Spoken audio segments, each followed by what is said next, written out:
Hi, everybody. This is Mary Carnahan from the Office of eLearning, and we will go ahead and get started. Sorry to get you started a few minutes late, but the call should be worth your time and wait. So welcome to today's webinar. We are discussing the topic of digital content curation and creation, ensuring accessibility for all. And we're really excited to partner with PATINS on this call, and we will transition to them in just a few minutes. But I want to do a few housekeeping items just to get started. Hopefully you all are in the chat. I see that several people have already commented, so I know that some people are in there, but if you're not in the chat and you hear my voice, that's a good start. But just make sure you click on the chat icon up in the top right corner to open the chat. And please utilize that chat box throughout the call to ask questions of our presenters, but also use it as a conversation piece amongst the other participants. So if you've got some ideas, things that you're already doing with your students as far as accessibility and digital content in your classroom, or if you've got specific areas that you're wanting help with, please utilize the other experts in the room, so to speak, use each other as resources. So please, like I said, use it as a question, use it to ask questions of our presenters, but also for discussion. And also, I have muted all the lines.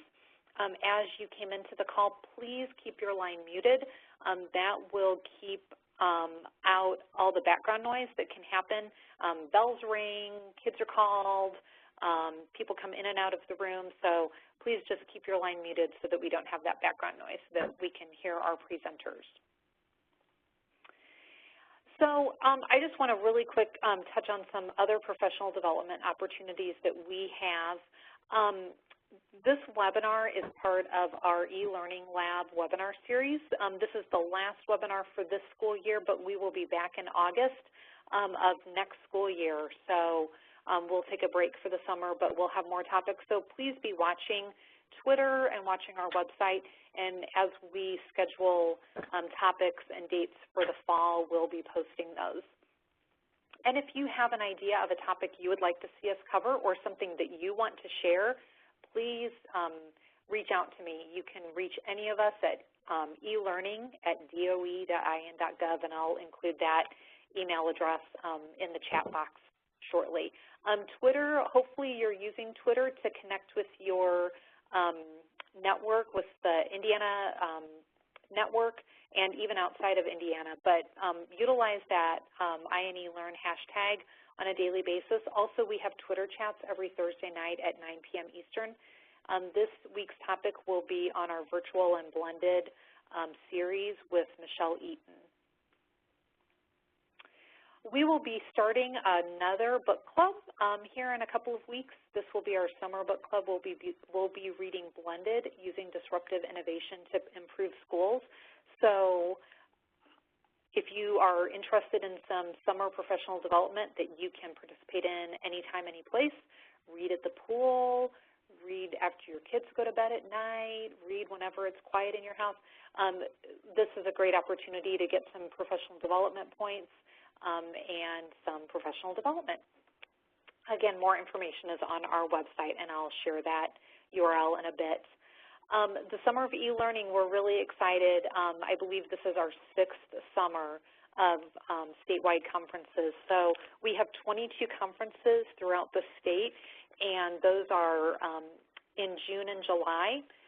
And we've got national speakers that you don't have to pay $1,000 to go to a national conference. It's either no cost or very low cost conferences all over the state. So if you want to go close to home, you can probably find one close to home. If you want to travel a little bit further, you can find one across the state from you. But again, just really great professional development opportunities, and registrations are open.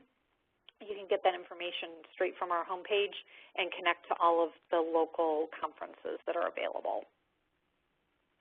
And I want to see first, before we transition to Daniel and Rachel, I want to see if Molly can talk. Molly Yoel is also on the call with us today. She works on the content curation piece for us, and she was talking to you all at the beginning before I started talking, and something has happened with her phone that she was unable to mute. So she was talking, but we weren't hearing her. So, and I'm not hearing her again. So. I was going to let her talk a little bit about the work that we've done, but maybe we can do that at the end if we've had some time, if we have some time left. But I want to turn this over to Daniel McNulty and Rachel Herron from PATINS. Yes, technology is great when it works, and when it doesn't, it's just a thorn in the side. But we're really excited to have these partners from the PATINS project with us today. Digital content and moving to more online learning digital platforms is so popular now, but we have to remember that we need to reach all of our learners no matter where they are. So we're happy to have the PATINS project on the call with us today, and I'm going to turn things over to Daniel and Rachel, and I am going to make Rachel the presenter. Now, something that might happen with you all as I do this, you may have to select everyone from that Send To drop-down again after I change so that you can, so that everybody can see your content or your questions and your comments. So as we change over, I just want to say welcome to Daniel and Rachel, and thank you guys. Oh, thank you. We're so glad to be here today. Yeah, thanks so much. And I just want to point out something. This is Daniel. I just want to point out something real quick. If you're watching the chat window, it may be either myself or Rachel answering questions. However, for some reason, we're both in as Daniel McNulty, so I just want to point out that it's not me answering all the questions. It'll be both. Or laughing at yourself, as it turns out. That's right. I saw that, and I thought, they're all going to think I'm crazy before we even start. Okay. All right. I'm trying to find the right Rachel, do you have presenter right? I have my screen pulled up, but I wonder if there's some confusion because it's saying. Can you go to the Quick Start tab? Mm-hmm. And then choose to share your browser? Sure. Let's see.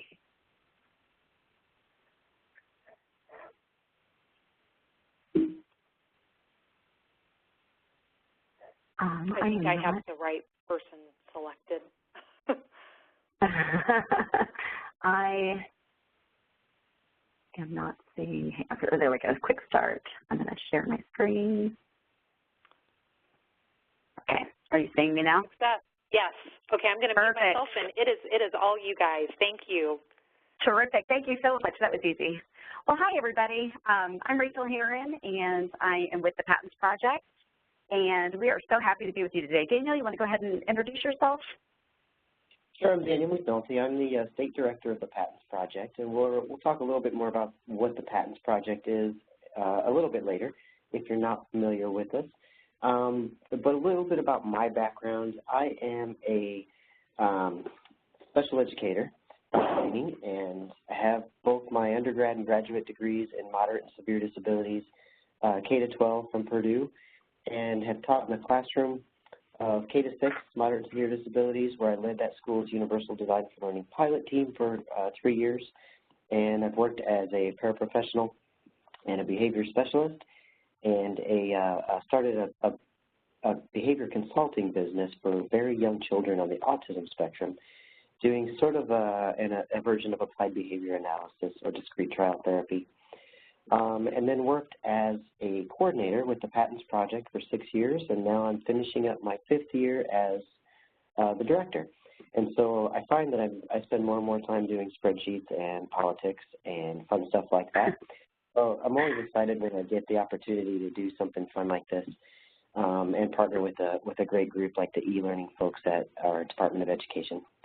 So this should be really fun, and I think we've got some really worthwhile stuff to share. We've got a lot of information to pack in an hour or less than an hour, and so I just want you to know that you will have access to us absolutely after this, and that there's no cost for anything that we do. So all the help that we provide you or can provide you as far as technical assistance and training and things like that after this, feel free to call and not worry about there being a cost involved with.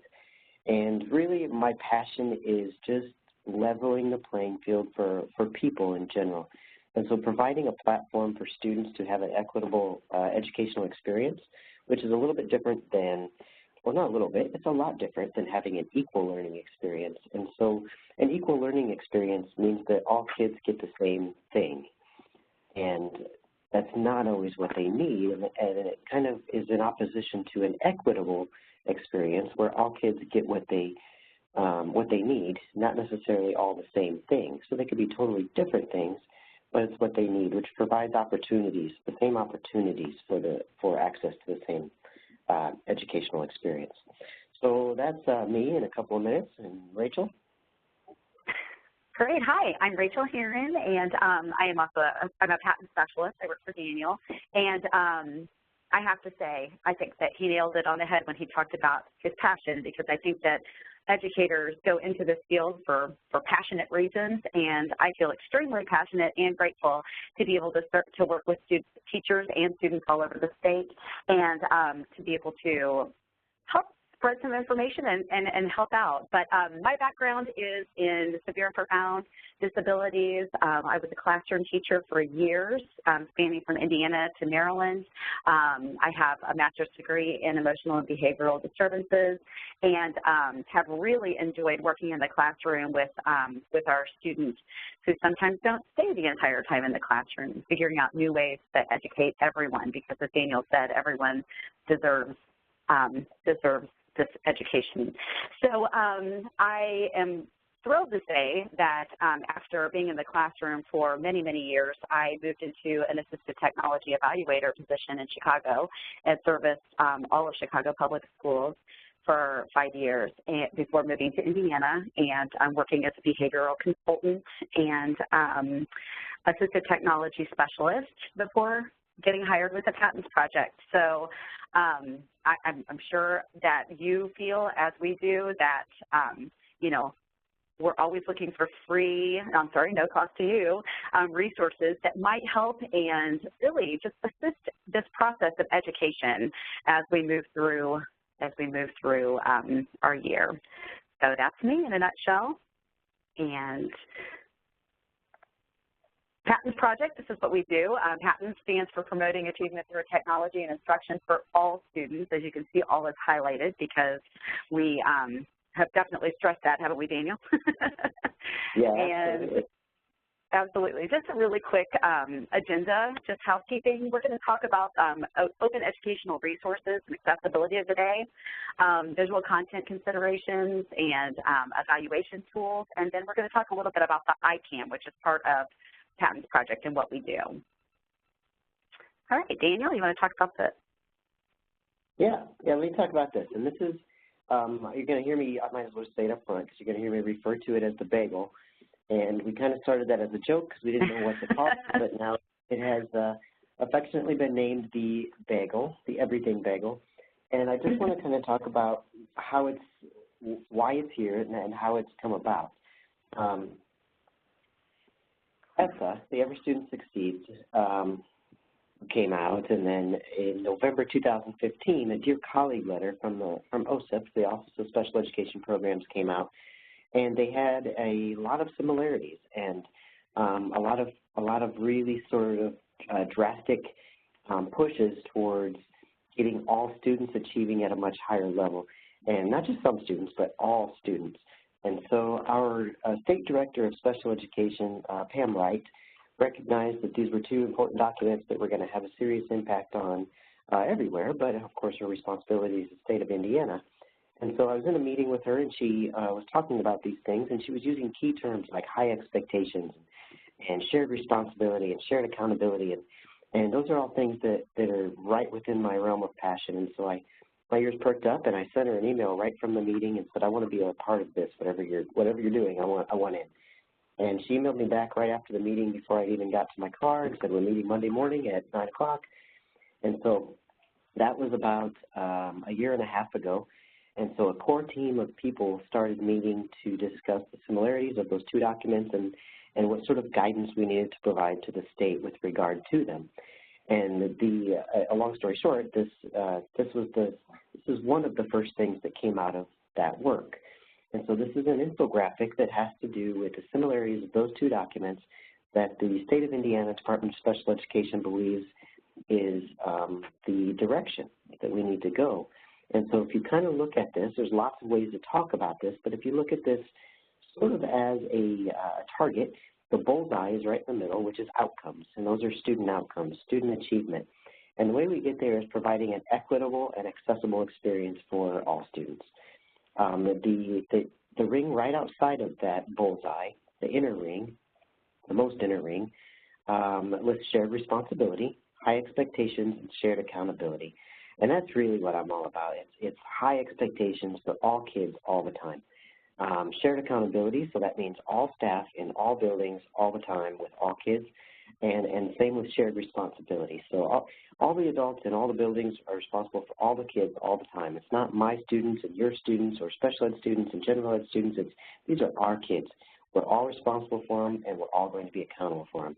And I think once we really sort of embrace that mindset, we can really begin to shift the way that we teach. But while it's still your kids and my kids, that's never going to truly happen. And if we move out to the next ring, we've got the four main components of those two documents. We've got collaboration, instruction, assessment, and curriculum. And then the very outer ring, you see universal design for learning as sort of the umbrella over the top and multi-tiered system of supports underneath. And so this wasn't meant to be a linear thing. It's not one of these things happens and then the next one happens. It's all sort of happening at the same time in a nonlinear and a circular fashion. So this is the basis really for most of what we do in our work within PATINS. And so I'll leave it at that, although I could probably talk all day about this. Super. So very much related to that is the importance of understanding the difference between accommodations and modifications. And these are two terms that are very often confused and used interchangeably when they are not interchangeable terms. A modification is when you change the general ed curriculum or the content and the learning expectation is altered. And when that happens, the serious ramification of that is a student is moved off of diploma track towards something else. And that's a serious implication. And sometimes that is the right decision, but most of the time it's not, as opposed to an accommodation. So think of an accommodation as an alternative way of approaching the very same content, interacting with the very same content, and responding to the very same content. The content stays exactly the same. It's still the same standard, same general ed curriculum. We're just getting to it. Students are getting to it in a different way. They're interacting with it in a different way, and they're responding to us in a different way, perhaps. So that could involve the way we present materials, the way that we time things, our responses, their responses, the setting that we do it in, the type of interaction that we facilitate, or the equipment that we're using.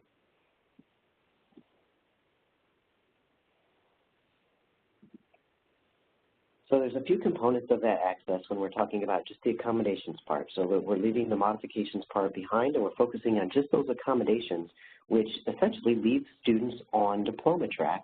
We're just getting to that content in a different way. So we'll talk about specialized formats of materials that we'll talk about at the very end here when we talk about the ICAM, but that's differing presentation of the very same content. We can be talking about assistive technology, which are different ways of interacting with that content and responding to it. So it could be a voice output device, it could be an alternative mouse, alternative keyboard, a screen magnifier, text-to-speech, speech-to-text.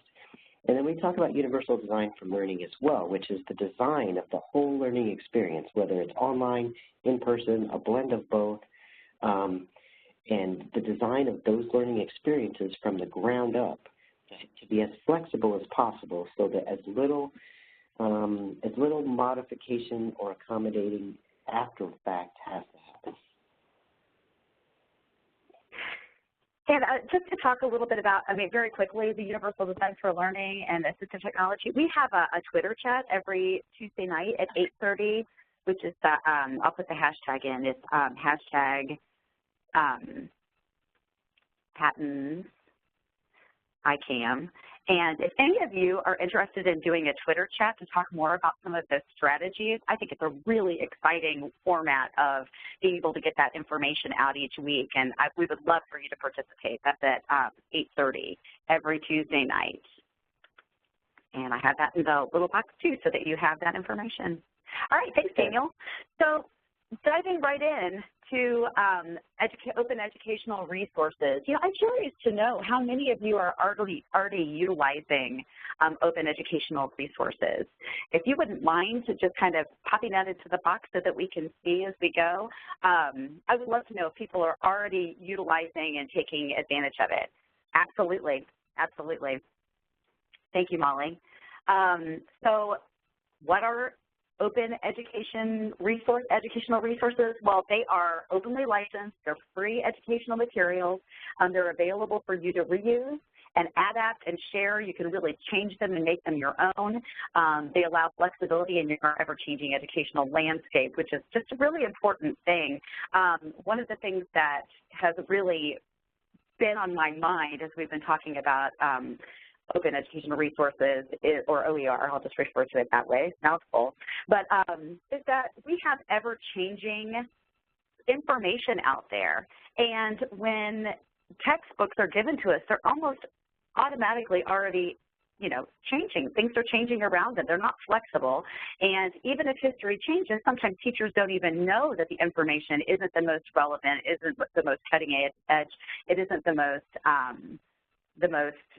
relevant information that could be out there. Oh, super. Noblesville and MSD of Warren have joined the movement. Yes, it does fit well. I appreciate it. Thank you so much. So just taking a little bit of a look at OER and taking that leap from traditional text. So we have lots of benefits, and then we also have lots of things to consider when we're looking at it. OER, definitely less expensive, free. You might have materials that go along with it, but students and teachers definitely benefit from not having the material price tag that goes along with it. And as I mentioned before, that enhanced quality and flexibility of resources just right there at your fingertips. Huge part to me and should be to you to be able to meet every student's need, all students' education, so that you can modify and the curriculum, or all of the materials for accessibility. And we're going to talk a little bit more about tools and resources to use to be able to do that. Texts are current. They can be improved upon. And really, when we're talking about universal design for learning, one of the hardest parts, I think, for most teachers, I certainly felt this when I was a teacher in the classroom, that if you don't have students who are engaged, you've missed the entire part of what is going to allow your lessons to work. An engaged student is a student that is able to take in that information, and this can actually cater to student engagement because you can make it relevant to them and make it interesting to them using current information. So on the flip side of that, there's some things to consider when you're thinking about OER. So some of that is the quality and sustainability of the documents that are out there. There needs to be sustainability to make sure that that we have fresh information, but that it's also being checked to make sure that it falls in line with what you would want to use if you picked it up.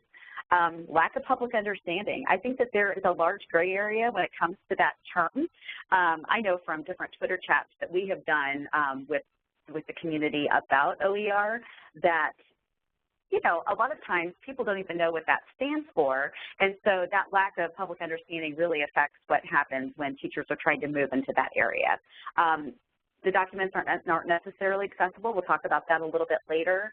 And, a lot of the materials require internet, and that's not necessarily across the board something that somebody has at home. Copyright checks and balances.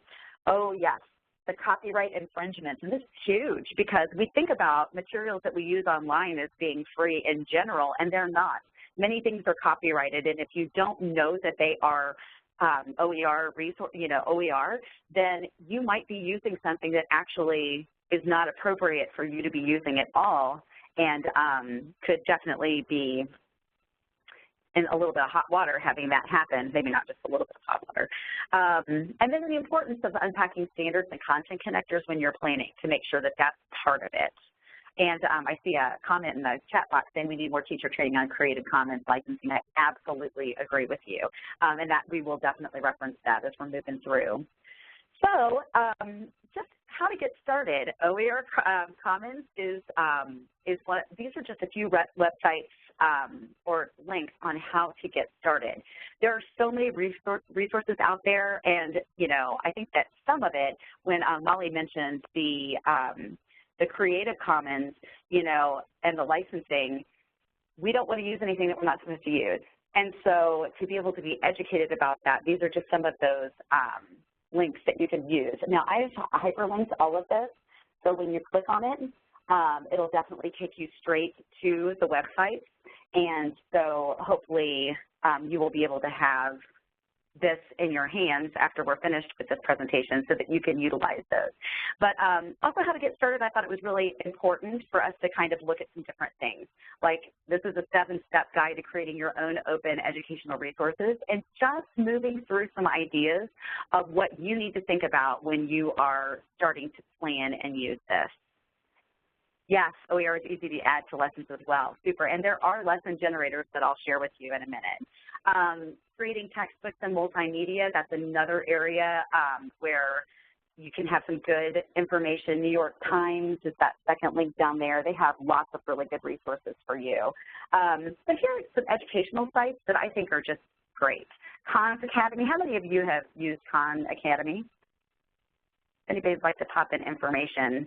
And I won't click on every single link because I know that we have limited time. And on top of that, you know, you might want to take some time to explore when you have this on your own. But breaking down subjects by math, science, computing, arts and humanity, test prep, you know, all of these different subjects, they can lead you straight to what you need. And this is an approved free resource that you can use. You just mentioned the lesson plans, and I think that these are some really great formats for lesson plans, the New York Times lesson plans and Share My Lesson. We'll go ahead and click on Share My Lesson. You know, it's just another area that covers, as you can see, early childhood through high school, and so I really like the all-encompassing ones, and definitely find great value in being able to, you know, hit the education level lessons exactly where you need them to be and moving forward with that. So those are just a few more. Great for high school. I'm a former high school teacher, and I always felt like a lot of things were geared towards elementary school, and I wanted to make sure that I wasn't just hitting that direction. But Hippocampus and K through 12, another large encompassing high school site that I think is really important. So OER resources. So we have the Creative Commons Wiki, and I know Wikipedia might have some question marks in different people's heads. However, I just want to draw your attention to this because if you want to know where the free guide is to index these OER resources, here you go. I mean, it is just resource after resource, and again, these are, you know, you're not going to get into any copyright issues with this. You're not going to have legal issues with using any of these resources in your classroom. So these are definitely sustainably checked and, you know, quality approach. So it's just another huge resource that goes along with that. Now, while we're moving through, if there's anything that you'd like to see, please feel free to pop that into the chat box so that I am aware of what you would like to see. Another area that I think is important and teachers might want to grab onto it is the formative assessment area. So these are just 3 examples of formative assessments that you can use, and let's go ahead and just click on the Guru. It basically, you know, takes you through and helps you with those sometimes difficult, actually. So let's go into Edpuzzle and kind of look at that one really quickly. So, I apparently don't have that one popped up, so we're just going to keep on moving. But the formative assessment areas are definitely question marks that people have with OER, and I think that's a good resource to have. So I mentioned this earlier. Are all OER, all of the resources, are they accessible? No. Thank you, Dana. They are absolutely not. And I think that there are some definite considerations that we need to think about. the visual disabilities, auditory, physical, and motor. You know, can you actually turn the pages of what you're trying to write? And then cognitive and language disabilities. You know, when you have something that's in front of you and it's malleable, you can move it around, you can do what you need to, that's fine, but where do you go and how do you know if you're doing the right thing? So there are lots of considerations that we have. And please, if you use accessible materials, if you've created OER and you've made it accessible, I would love to hear from you right now. I mean, we always learn from each other. But considerations for making OER accessible is contrast. If you've noticed, this presentation that Daniel and I are sharing today has a dark background and it has bright lettering on top because hopefully this could help somebody with some type of visual disability where they would need that contrast to be able to see those words pop out. You know, I mean, things don't necessarily work for everybody, but we like to keep our presentations in the idea that anybody can access them and see what they need. Oh, super. Can I jump in here real quick? Yeah. Just a quick example I like to give to sort of demonstrate the importance of this accessibility of all your materials for all people is when I'm doing something like a presentation like this in person, I like to put up a question on, and well, let me jump back a little bit. So I'm guessing you guys have chosen to be here after 4 o'clock on a Wednesday afternoon. So you guys probably get it, but I'm guessing that you work with folks who may not get it. And so I'd like to give you some few bullet points to put in your pocket to pull out when you come across those folks who say, yeah, I don't have time for that, or it's cheating, or those students aren't my students, that's the special ed teacher's responsibility. One thing I like to do is put up a question on the presentation slides that has, it's a very simple question, it just says what is a noun, but it's written in a different language. And I ask them to answer the question, and of course they could answer the question if they could decode it, if it was in their language. Or you could ask somebody who's got eyeglasses on to go to the back of the room, take their eyeglasses off, and answer a question that's written on the front of the board in the room. It's written very small and say, you know, if you can answer this question correctly, you can stay in this class. But if you can't, we're going to send you down the hall to a very special class with a very special teacher. You'll get very special instruction, which is ridiculous because if they could decode the question itself, they could easily answer it in most situations. And that's a very blunt example, but it's very true. And it's a very good analogy to what we're doing to kids all the time who just simply can't decode it for various reasons, whether they can't see it or other reasons. But the point I want to make real quick before Rachel talks about the rest of these considerations is that there's a difference between decoding whatever it is you're working on and interacting with the content itself. And they are two very different skill sets, and one shouldn't necessarily be required for measurement of the other. Okay, thanks, Rachel. Go ahead. No, I absolutely agree with you. I'm so glad that you jumped that in. And I realize that I breathe through my ears a lot of times, so stop me, Daniel. Very, very good point. All right, so in these considerations, so we talked a little bit about contrast and using true text whenever possible. One of the standards that I saw was that that I know of is that 10-point font should be the minimum that you use. You know, goes back to that definite eyesight. I would have a hard time reading anything smaller than that myself. All caps can be difficult to read. Line length, you know, how long are your lines when you're writing, and being cognizant of that.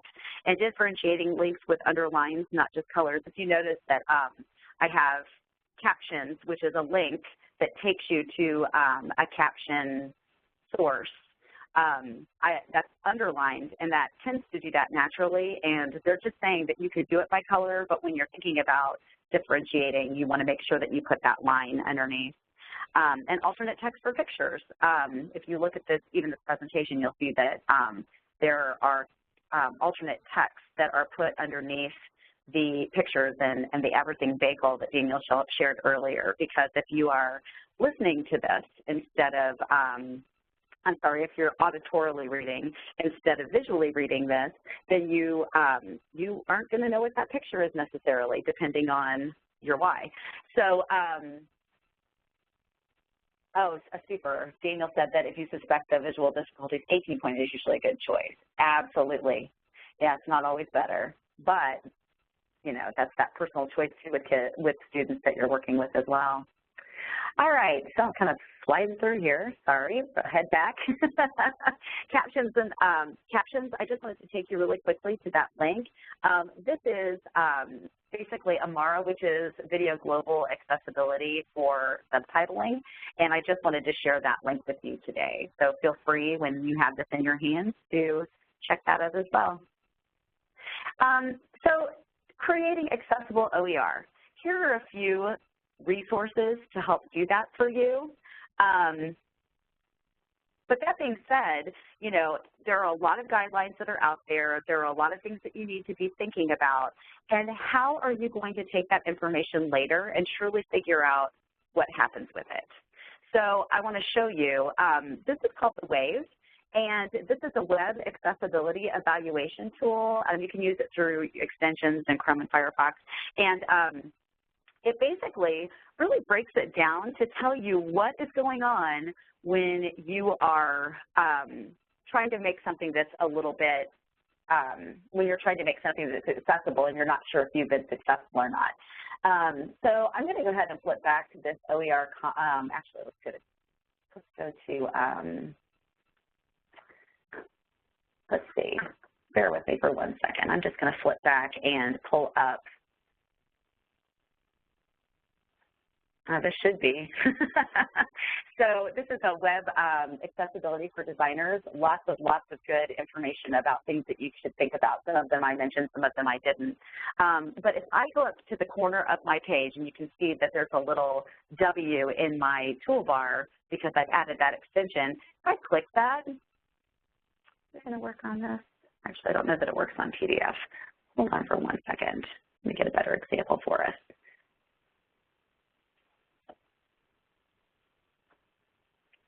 Let's just go to Hippocampus, the one that I mentioned before. Now let's look at this page after we push web accessibility. Do you see what happened? So suddenly over here in the corner, we have the toolbar that pops up, and it's telling us that the WAVE has detected all of the following. In red are the errors.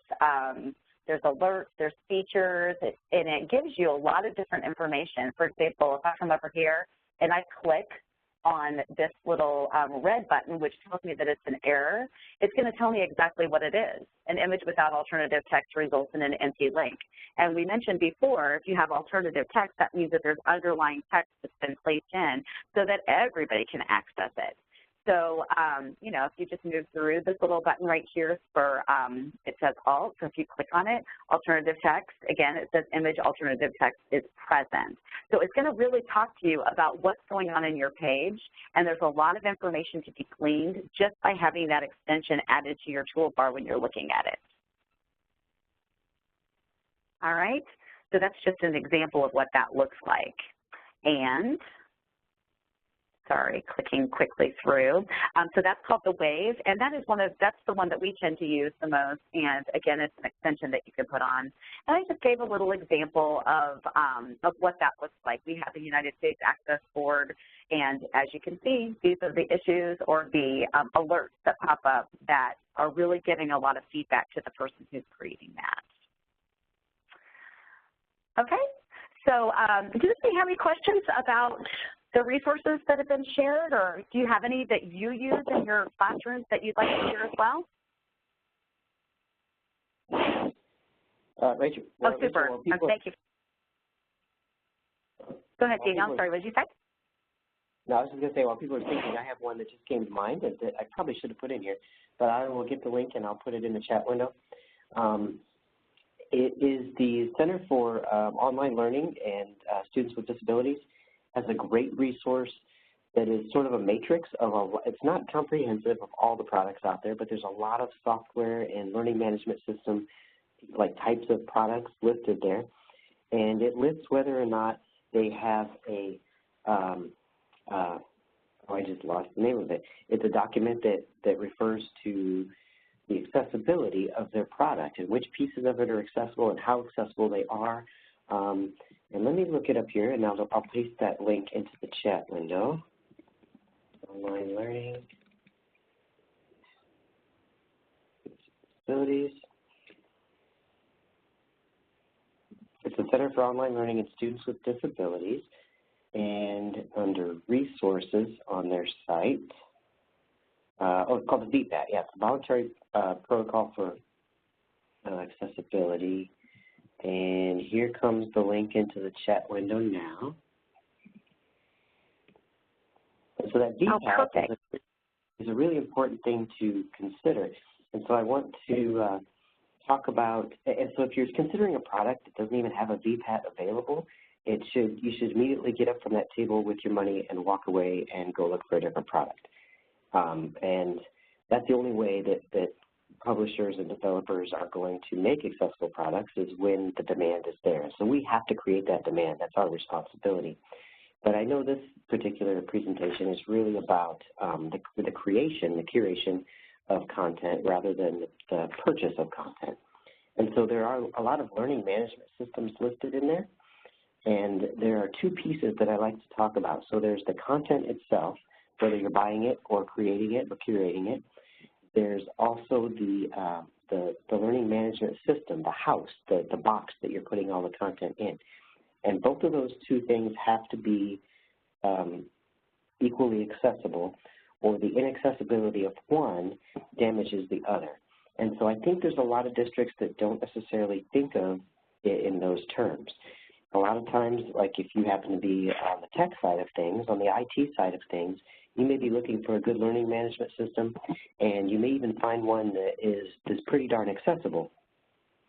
But then we forget to do the professional development for all the teachers who are creating or curating the content to put into that learning management system. So even if your LMS is totally accessible, if the content you're putting into it is not, then it really doesn't matter. And vice versa. If you have teachers who are creating and curating perfectly accessible content, but they're putting it into an LMS that's not accessible, then you have the same problem. So both those pieces have to be equally accessible.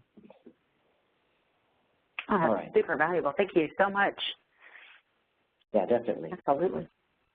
So PATINS, just real quick, we've been around for like 20 years, 21 years. Started in 1995, and we've sort of evolved and retooled along the way, but we've always been about access to the curriculum. And so we do that through the umbrella, the big filter of universal design for learning, and underneath that we have assistive technology and accessible educational materials. And so these are some of the biggest things that we offer the state. And again, we do this all at no cost to school districts, the public K-12 school districts in the state of Indiana. We do a lot of professional development, a lot of training. We have some big statewide PD events that happen each year, one in the fall in November. So this year it'll be November 1st and 2nd. That's our state conference, and it's all on implementation.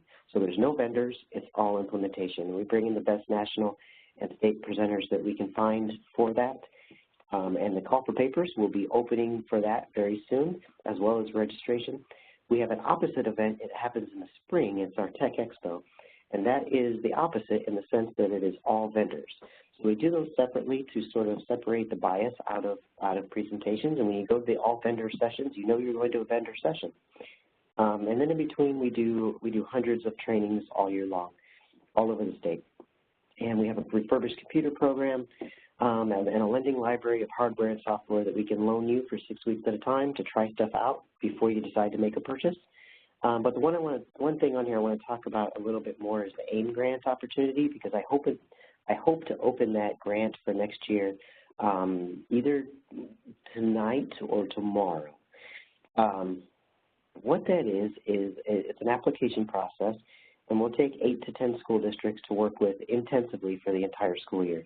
So if you're chosen, your team will come to a day of orientation in the early fall, and then work with 2 of our specialists for every week, weekly, for the rest of the school year till you get to January. Then we all meet online again in January, and then you work intensively with our specialists weekly until May. And then in May, we come back for a collaboration day and share. And the purpose of this grant opportunity is to get your district up to speed with policy and protocol, procedure, and workflow with regard to accessibility and universal design for learning. The idea is that if the key people in your district leave, you've got an accessible protocol in place for whoever comes in next. And we've been pretty successful with it. We've done it for a few years now. As part of that grant opportunity, you have access to 2 really important tools. One is the Universal Protocol for Accommodations in Reading, and the other one is Snap and Read, which is a text-to-speech tool. And you'll have access to each of those for about 1.5 years free of charge to you. So those are the big things that we do. Rachel mentioned the Twitter chat that we do Tuesday nights at 8:30. So I've got our Twitter hashtag up there, and you can go ahead and go to the next slide if you want, Rachel. Absolutely. And so we talked about these components of access, universal design for learning kind of being the overall design from the ground up to be as flexible as possible. Within that design, we've got to have the materials that are accessible, and those are referred to as AIM, or as accessible educational materials. And then for a few students, you're always going to need something individualized. And I kind of refer to assistive technology, or AT, as Band-Aids. So we don't put a Band-Aid over a whole class of people at a time. We put a Band-Aid on one student and on one particular part of that one student that happens to have a wound or something. And so it's very individualized, and it's very individualized to one part of that student, usually. And so that's how I think of assistive technology, and maybe an easy way for you to think of it as well. Where UDL is for everybody all the time. It's there if you need it. The accessible materials are there for the students who need them as well. And the assistive technology is more individualized for a particular need for a particular student. But just like Band-Aids, it gets old, it gets outdated, it gets broken, it falls off, it's got to be replaced. So that's assistive tech. And I like to differentiate between those three terms so there's some better understanding. Go ahead, Rachel. So this brings us to the ICAM, which is the Indiana Center for Accessible Materials. This is part of the PATINS project. And the ICAM was started in October of 2006 as a result of the federal NIMAS mandate. And so that's NIMAS, N-I-M-A-S, put that in the chat window, which stands for the National Instructional Materials Accessibility Standard. And that's exactly what it is. It's a standard, and it's essentially a federal mandate that says for every printed textbook produced after or published after August of 2006, there has to be a standardized, accessible digital version of that same textbook made available free of cost to students who qualify. And so each state was required to opt in or out of this, and of course all states opted in. And then each district in Indiana was required to opt in or out, and all districts opted in. And so this was back in 2006. And so the Indiana Center for Accessible Materials was created as a way to house the files, the NIMAS file sets, and to be a portal for all of the requests for these specialized formats. And when I say specialized formats, that's things like Braille, large print, the NIMAS file sets themselves, EPUBs, accessible EPUBs, accessible PDFs, Learning Ally audio files. And so all the requests for these types of files come in through the ICAM portal, which is the link that's on your screen there. And in each district, oh, I lost my, there we go. In each district, there can be, and you can go ahead to the, well, no, stay here for just a second. In each district, I'll leave it there. Yeah, sorry. There could be up to 5 DRMs, or digital rights managers, in a district. And some districts only have 1 or only have 2, and I am a big proponent of having 5. If you can have 5, you should have 5. And the reason for that is if you've got one, it's kind of a complicated job, and it takes a little bit of a learning curve to get up to speed to be a DRM. It's not terribly time intensive, but it helps to spread that responsibility out across 5 people if you can. But also, if you've only got 1 person doing it or 2 people doing it, and those people leave and go to a different district or something else, you have not only deprived the students in your district of access to accessible materials, but you've potentially got your district in a real legal pickle. And so if you've got 5 in place, it's a much easier transition for 1 or 2 of them to leave, obviously. Those have to be appointed by the superintendent in the district, which is all done on the ICAM website. And I see that Rachel pasted the link to the ICAM portion of our website into the chat window. And there's a ton of information there, so I'm not going to try to go through all of it or really any more of it than I already have. But just know that there's a lot of great stuff there. The 3 folks who work at the ICAM are pictured on your screen. That's Martha Hammond on the left, Jeff Bond in the middle, and Sandy Stollenfeld on the right. And they are incredibly smart and knowledgeable and experienced individuals in this world of accessible educational materials, and they will be happy to provide you a link if that's all it takes, or they'll be happy to take your hand and walk you through every single step of this process if that's what it takes. All right, go ahead, Rachel. And so these are the steps of sort of determining a need for accessible educational materials. And how that process looks, kind of in a short bullet point system here. And so the need is established as a case conference committee typically. And then what format is needed? Is it Braille? Is it large print? Is it a NIMAS file set that we can turn into text-to-speech? Is it just audio? Whatever it is. And then how do you get from what we need to actually having it? And the key link there, the bridge, is the DRM who puts in that request through the ICAM, and the ICAM sends it to the district. And like I said, that's all free of charge. Okay, go ahead. So we want to help you, and so you've got our email addresses and you've got a way to contact us. I've really been pushing the PATINS specialists to be doing fewer and fewer large group lecture type things and more of going into classrooms and going into schools and saying, okay, let's do this with your kids, with you at the same time. Let me watch you do it. Let me show you how to do it. Let's do it together. And I think there's a deeper level of professional development that happens when we do it like that. It takes a lot more time, and it can be a lot more difficult, but I think the benefits outweigh that, and we're more than willing to do that for you guys. Because I know this is a ton of information Rachel and I just gave you in less than an hour. And so your head's probably spinning a little bit. You're probably thinking, oh, man, maybe we need to call our lawyers and make sure we're okay here. This isn't a bad idea. But I want you really just to know that this is kind of the tip of the iceberg, and Rachel gave you a lot of really great resources to get started on. But if you get stuck, we're here to help. And I think with whatever time we have left, we're more than happy to do question and answers. Absolutely.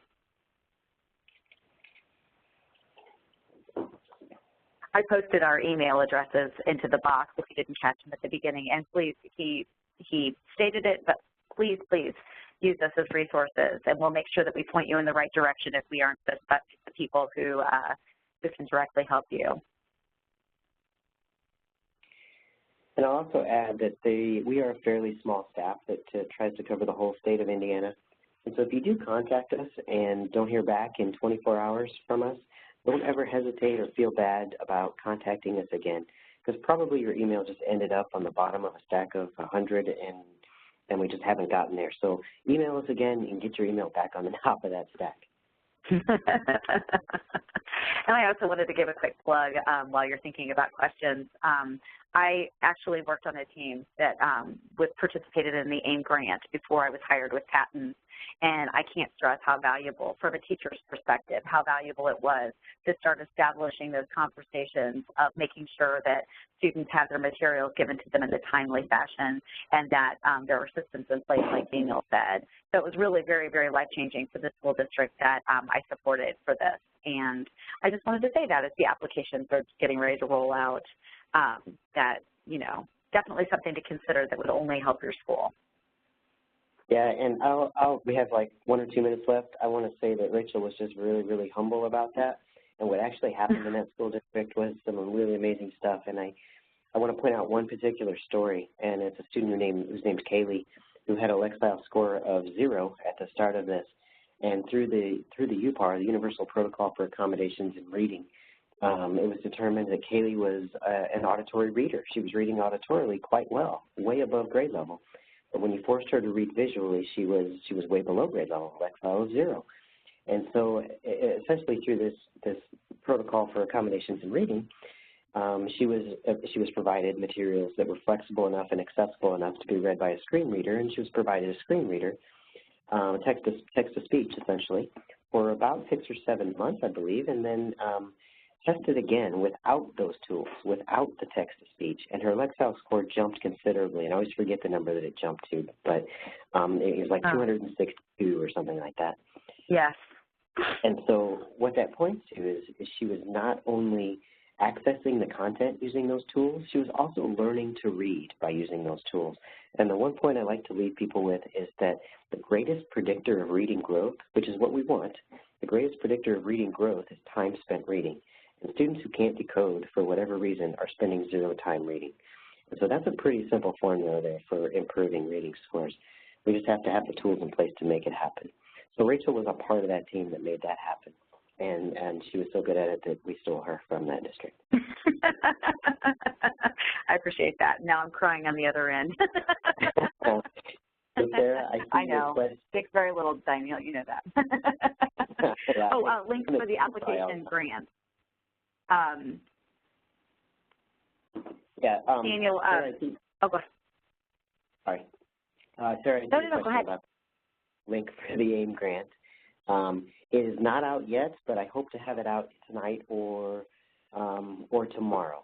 It's almost ready. I just have to finalize a couple things, and then it'll be out on our website, on our Facebook page. We'll put it out on Twitter. We'll put it out on our blog. We'll put it out everywhere we can. But that should happen pretty soon. And you'll have from now until probably about July, mid-July, maybe end of July, to get that application in and get your team together.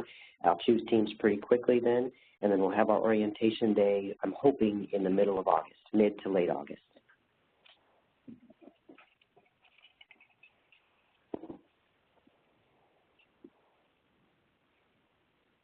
Well, this is Mary. I'm back, and that was the only question. As you guys were sharing some more great information, that was the only question that I saw come in, so I wanted to just jump in here and make sure that everybody caught that this is a free resource. I'm not sure if that was stated enough. She says very, very sarcastically. I'm glad that you pointed that out, though, because I don't know, I assume that everybody on this call realizes that, so it's kind of preaching to the choir, but it never hurts to state it more that this is a free resource, and you guys have such great stuff and staff available to everybody in the state, so we really appreciate that. And I know somebody earlier asked about getting this presentation. Since it's a Google Doc, can you guys go ahead and share the link to it now in the chat, or I can email it out when I'm able to get to the participant list, but I just thought that sorry. Okay, I'm going to go ahead and make myself presenter again and just share our contact information. I just switched out of there. That's okay.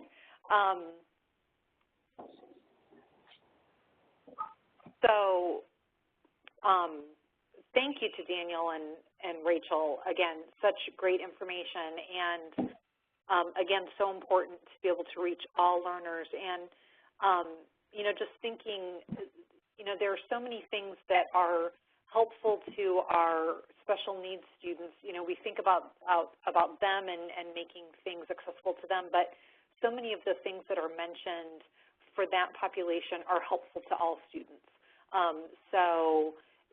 No matter what kind of population you're teaching in your classroom, so many things that we're thinking about in these terms are helpful to all the students that we're touching. So thank you guys for this great information, and everybody use them as a resource and keep in contact with them.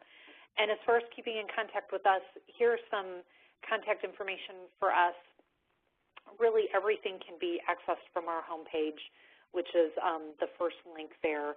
And we just try to be helpful to teachers all across the state with educational technology and reaching everyone where they're at, which is why we're on Google and Twitter and Pinterest and Facebook and Instagram, and we try to be everywhere so we can get to everybody.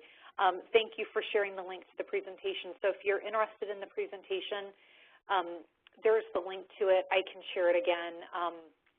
I can email out to participants when I'm able to download that list.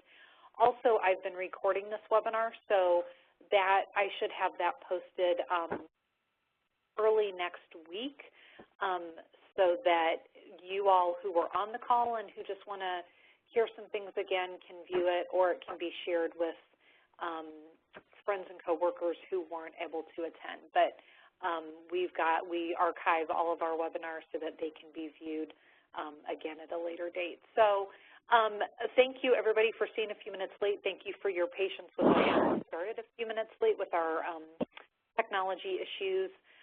Thanks again to Daniel and Rachel. And everyone have a wonderful Wednesday evening, and we will see you back here in the Learning Lab after your summer break. Thank you all.